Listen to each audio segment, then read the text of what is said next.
Bronte said this place has got money. Come on!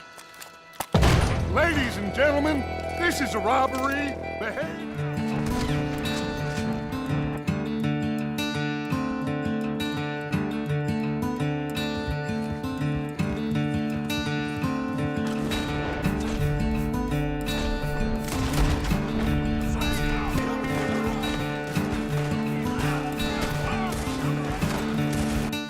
I've never been a huge fan of Rockstar titles. Sure, they're technically impressive, well written, all things that you've heard before, but for whatever reason, the GTA series in particular has never really clicked with me. However, when I played the first Red Dead Redemption, I was almost instantaneously infatuated with its world, characters, and story. Finally, I had understood what made Rockstar games click with people. My name is Jordan, and I'm honored to bring you Noisy Pixel's review of Red Dead Redemption 2.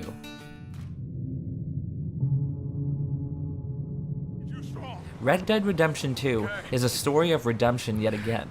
I'd advise anyone who's looking to avoid spoilers from the first game to stray away from this review, as I'll be referencing some things from the first to talk about why I think Red Dead 2 has solidified the series as one of gaming's best. As this review is coming out a little later, I've been watching the internet's reaction to the game. Obviously many love it, but many have criticized the game harshly for having slow gameplay, poor input delay, a couple of other things that I've taken note of. Red Dead 2 is first and foremost not a game that's for everyone. No game ever really is, but to say it's anything below, outstanding, or good at the very least is an incredible disservice to the immense amount of work Rockstar has put into this title.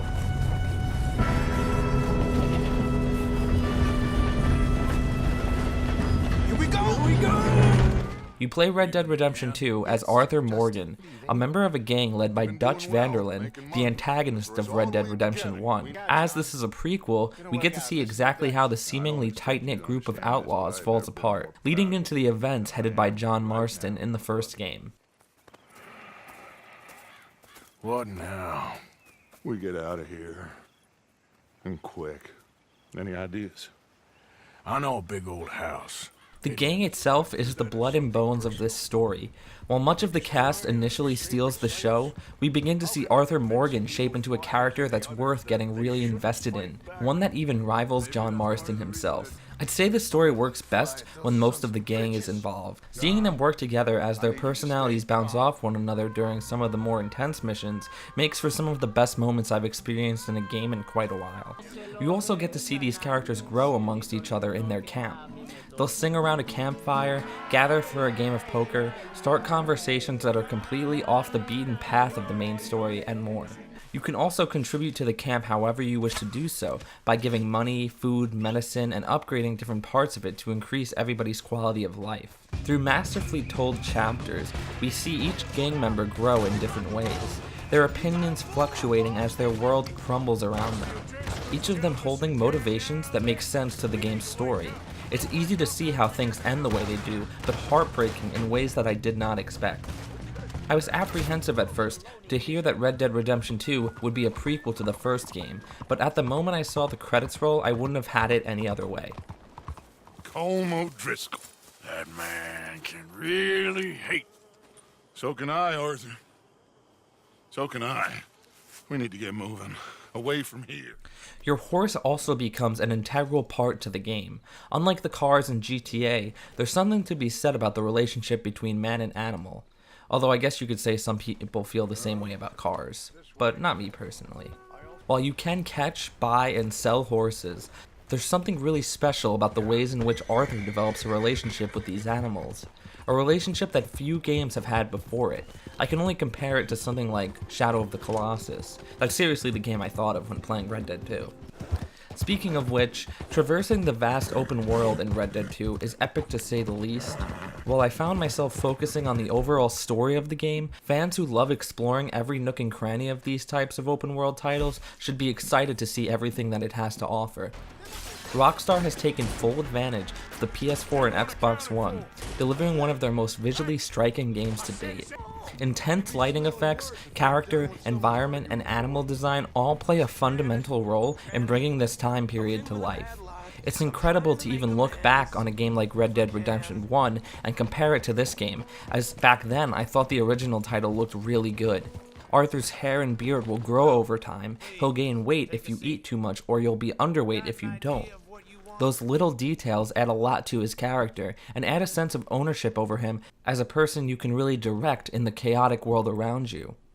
While Rockstar holds the reins over the overall direction of the story, it's easy to feel like you're the decision maker at multiple points in the tale. Sooner we get this over with. Morgan, the next two. What's the plan? Keep back where they won't hear us. When I move, you move. Take them out at a distance. I can do that. Hurry up already. Good work. Gunplay is another big part of Red Dead Redemption 2, and while the Deadeye system makes a return and it works better than ever, I never found any one encounter too challenging. I did enjoy feeling absolutely badass thanks to the game's incredibly giving auto-aim system. Difficulty may be more desirable for some, but in the case of the game's story, I think it's fitting to keep it rather simple as to not hold the player back too harshly at any points. There's a heavy sense of immersion in this world. You run out of pistol ammo, you might be able to find a handful of bullets on a dead body, but you'll probably end up switching to whatever other gun you have at your disposal. If you need more ammo, you'll have to stop in one of the game's towns to buy more, or acquire some through your camp. There's a wide variety of side quests, ranging from short and easy to more in-depth. It's hard for me to critically analyze each and every one due to the fact that I just simply didn't play them all. I think that's the beauty of Red Dead and open world games in general in 2018. They can really be experienced at your own pace, and that's a really awesome thing. If you want to stop for a while and go do something else, you absolutely can, which might cost you a couple of hours, but reap you some really great rewards. Or none at all. You can hunt, you can fish, there are games to play, people to meet, so many things to do, all of which are accompanied by one of the best soundtracks in any modern game, and I freaking hate country music, guys.